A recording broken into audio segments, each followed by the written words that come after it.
The autumn wind is a pirate, blustering in from sea. With a rollicking song he sweeps along, swaggering boisterously.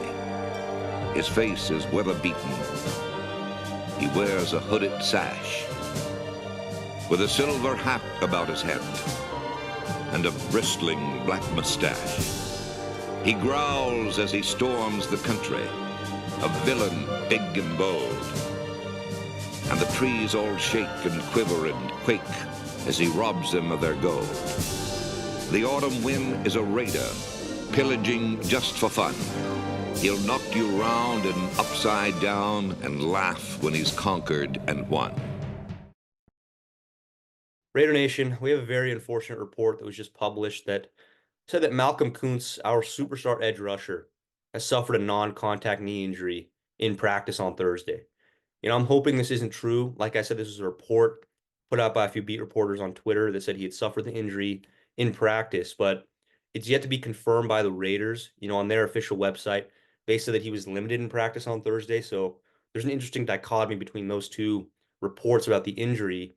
But what I'll say is that the Raiders have an incentive to make this up. They want to hide it and cover this up. They don't want the Chargers to know, or any opponent to know, that Koonce has gotten injured, whereas the reporters have no incentive to lie about this. So unfortunately, from my perspective, I would tend to believe the reporters and say this is true.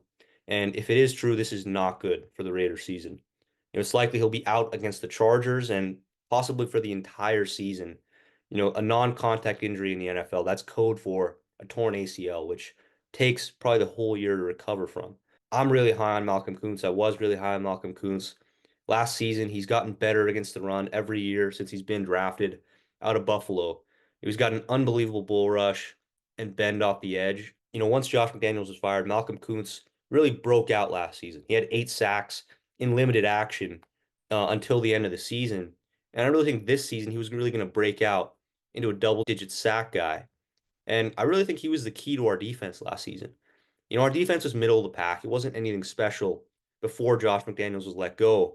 But once we fired him, Malcolm Koonce started playing better. And in turn, the entire defense started playing better because he brings that other force opposite of Max Crosby. So if Crosby rushes, the left side of the defensive line has not brought that consistent pressure. And so quarterbacks are able to roll to the left, complete passes that way. Whereas if it's Koonce and Crosby off the end, and especially this season, we're going to have Wilkins up the middle, quarterbacks would just be engulfed in the pocket. There was no escape route to get out of the pocket and extend us and beat us with their legs. That just wasn't going to happen if we had Malcolm Koonce.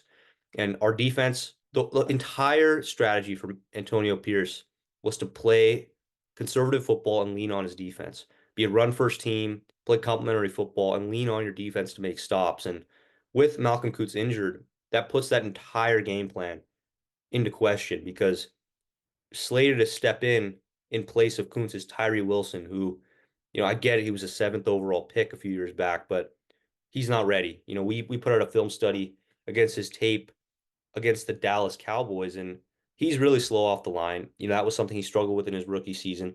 He's not gotten better at that at all, and his pass rush moves have not developed one bit. He just has the bull rush, like we've mentioned.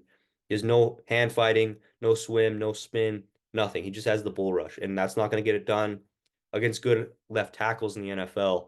He's a liability. I would say you put him out there, you're not going to get any pass rush from Tyree Wilson. So just going to be the Max Crosby and Christian Wilkins show.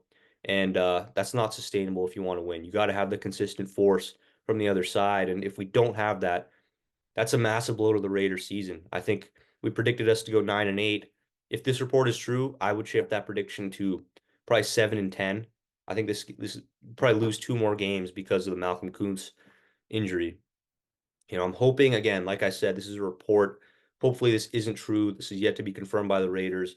Still waiting for that confirmation from the team, but hopefully we can hold out hope that he's going to be back shortly. This isn't an ACL tear, and that's all we can do as fans. So praying for Malcolm Koonce, praying for him to be healthy. So yeah, Raider Nation, appreciate the support on the channel. Continue liking the videos, leaving comments down below, sharing this page with your friends, and most importantly, subscribe to the page below. We're trying to hit monetization, trying to hit that 1,000 subscriber mark. So every subscription goes a long way for us, helps us tremendously. It's completely free for you guys. So I would highly recommend and encourage you guys to subscribe. So until next time, Raider Nation, thank you, and we'll see you later.